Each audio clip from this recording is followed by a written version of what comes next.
Hey everybody, Nike here. One interesting thing that's happened over the course of the last few balance patches has been the fact that some of the core builds without elite specializations have become as good or better in the meta than some of the elite specs. This is a big deal for those of us who like more build variety, as well as for the free-to-play or core-only players out there who are looking for effective builds.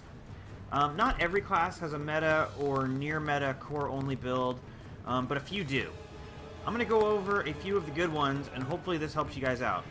These aren't going to be full build guides or anything, but a basic overview of each build. So if any of them super interest you, you can go out into the wild and look for full build guides elsewhere. But at least this should be enough to get you started. Alright, the first build up is near and dear to my heart, and that is Core Power Banner Warrior. As a lot of players are aware, Warrior Banners, Strength and Discipline, are huge buffs for your group, and even in raids and fractals, as well as in Zergs and open world meta events. The build does really good DPS personally, while also buffing the team with banners and empowered allies. As far as gear goes, you mostly play with Berserker gear, with a few pieces of Assassins mixed in. If you want a specific breakdown of the different gear, I would check out the build guide on my channel, or go to the Snowcrows or Meta Battle website, where they'll have up-to-date optimal gear laid out for you. Your main weapons on the build are Axe with Force and Accuracy Sigil. Your offhand swap is going to depend on the type of situation you're in. If all you care about is DPS, you can go with Greatsword on swap. If you're in an instance content where CC is very important, you can use Mace on swap instead, and be just as good. Just keep aware of the type of content you're in and the needs of your group, and choose your offhand accordingly.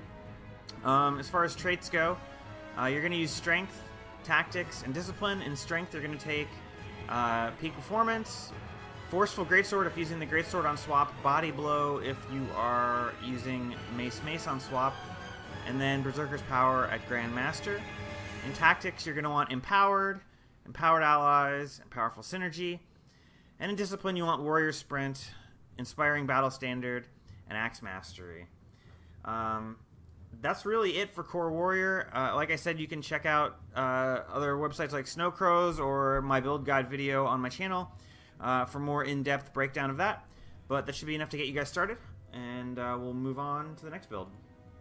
Alright, the second build I want to talk about is a DPS build that in many circumstances is higher DPS than either of the available elite specs for the profession, and that is Core Guardian. Lots of newer players to the game are surprised that Guardian is a high DPS class, because they probably envision it as more of a tank or a healer, but it turns out that Guardian is capable of quite high burst as well as sustained damage. Core Guardian, as far as gear goes, is going to wear full Berserker gear with Scholar Runes, and it's going to use a Greatsword and a Scepter Torch, each set with Force and Air Sigils. This is the highest DPS setup you can get. Depending on the needs of your group, you can swap the Scepter out for main hand sword, and at a small DPS loss, if your group needs Fury for whatever reason. As far as traits go, you're going to run Zeal, Radiance, and Virtues. In Zeal, you're going to want to take Fiery Wrath, Zealous Blade, and Symbolic Avenger. In Radiance, you want Healer's Retribution, Retribution, and Righteous Instincts. And in Virtues, you're going to go with Unscathed Contender, Absolute Resolution, and Permeating Wrath.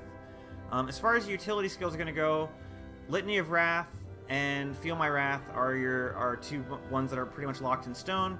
Bane Signet, always going to be on there because it's great. And Sword of Justice is a very powerful skill for boosting your DPS. You have an optional slot. Most of the time you can run Smite Condition. If you're playing solo or out in the open world, you can take Save Yourself or Stand Your Ground. Either of those will help with your boon uptime, especially in open world when you just want to burst things down and move on. it's really nice to hit save yourself and boon up and then smash things down in a hurry. Build is really straightforward. Like I said, high DPS, really easy to gear. Can't go wrong with this if you are in the market for a heavy armor DPS build using a core spec. Alright guys, the third build I wanted to feature is the Core Thief with Dagger build. Now Dagger Core Thief isn't quite as meta in instance content as either of the elite specs, since both of the elite specs are definitely better, but it is no slouch either. It's very close behind them actually. Where Core Guardian is definitely a meta build, this is a little bit below meta build, but still very viable. And it's close enough to the elite specs that I would say a core only player could feel it without feeling too bad. So the Core Thief build is going to use full Berserker gear with Scholar Runes, of course. And then Dagger with Force and Air, and you're going to have them offset so that you can swap weapons and not actually change the set that you're on. You're going to see why in a second when we get to traits, which are going to be Deadly Arts, Crit Strikes, and Trickery. Deadly Arts, we're going to take Dagger Training, Revealed Training, Executioner. Crit Strikes, we're going to take Twin Fangs, Practice Tolerance, and No Quarter. And in Trickery, we're going to take Thrill of the Crime, Bountiful Theft, and Quick Pockets. Quick Pockets, incidentally, is why we want the Dagger offset like that. So every time on cooldown, we weapon swap, and that's going to give us more initiative back, which will allow us to keep up Cloak and Dagger and Backstab interaction. As far as skills go, you're going to want Signet of Malice. It's a pretty good heal. Spider Venom, Assassin Signet, and Signet of Agility are the best choices. And your elite spec can either be Bazzy Venom if you need CC, or Thieves Guild if you want to increase your DPS over the short term a little bit.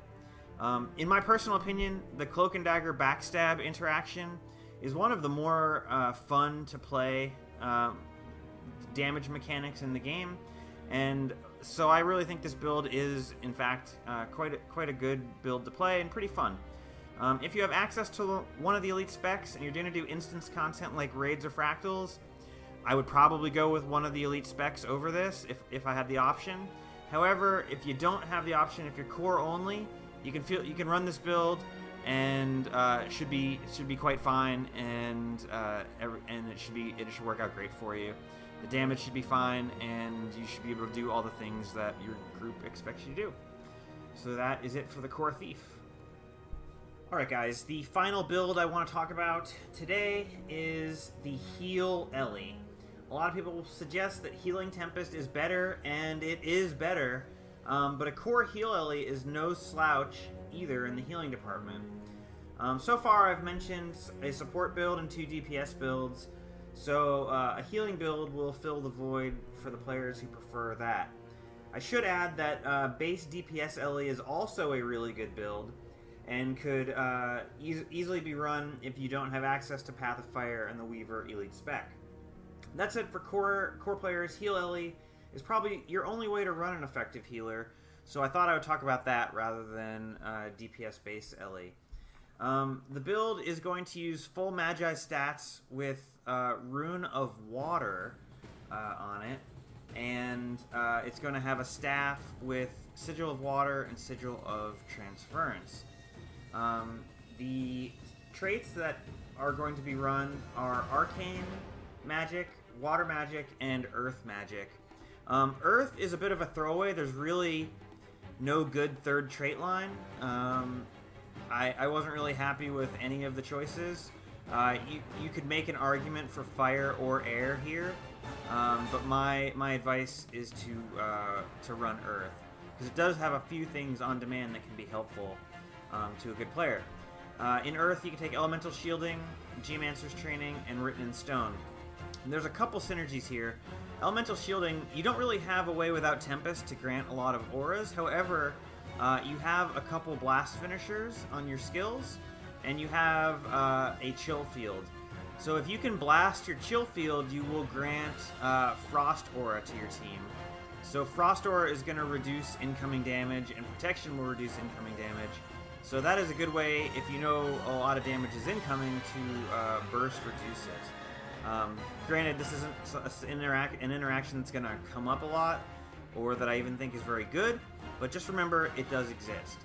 Geomancer's Training, really there's no better trait to take here. I don't think Rock Solid is that good, and nor Strength of Stone.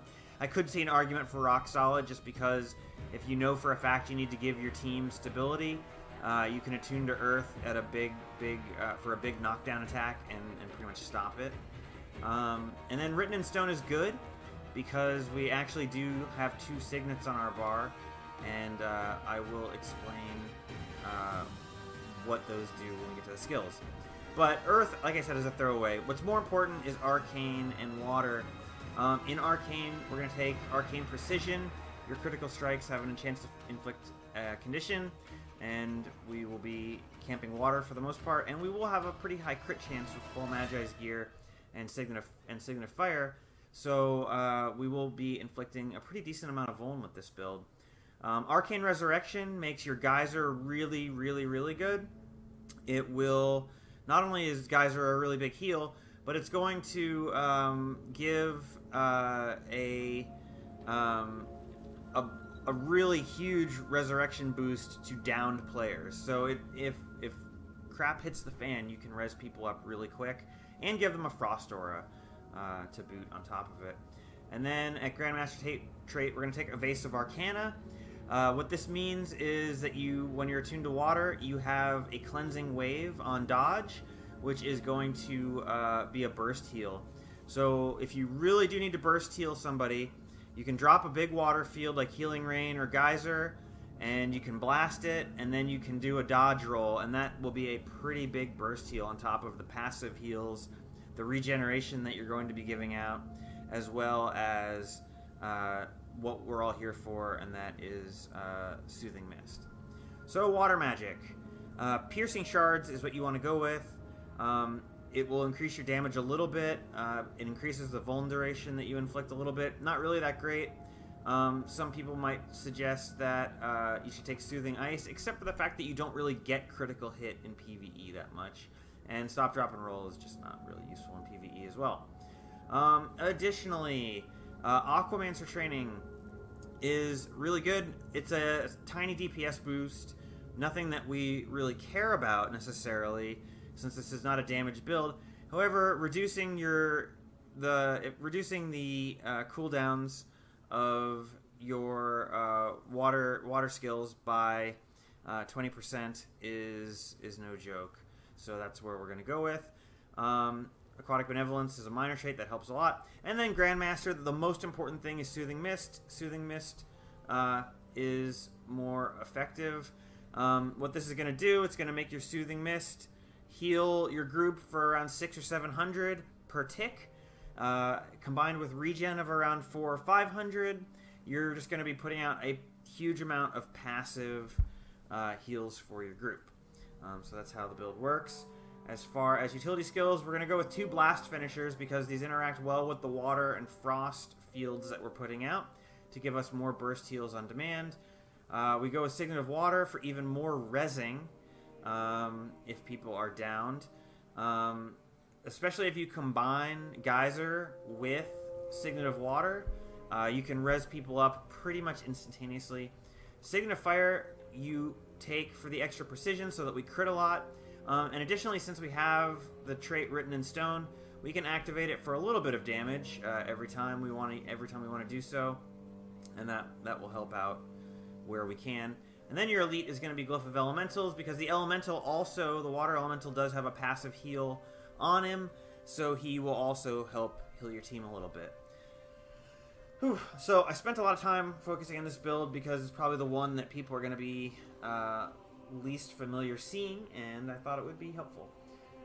So like I said, this build is capable of pushing out pretty tremendous heals, and the reses picking up down players are really good, especially when you're a pug healer, or if you're at a big open world event where people tend to go down a lot. So I know, guys, that this video was more geared towards newer players, But hopefully some of you vets out there found it at all helpful or interesting. If anyone has any thoughts about these core-only builds to share, or any suggestions for a meta or near-meta core build that I didn't talk about today, please hit me up in the comments below. See you next time. Thanks for watching.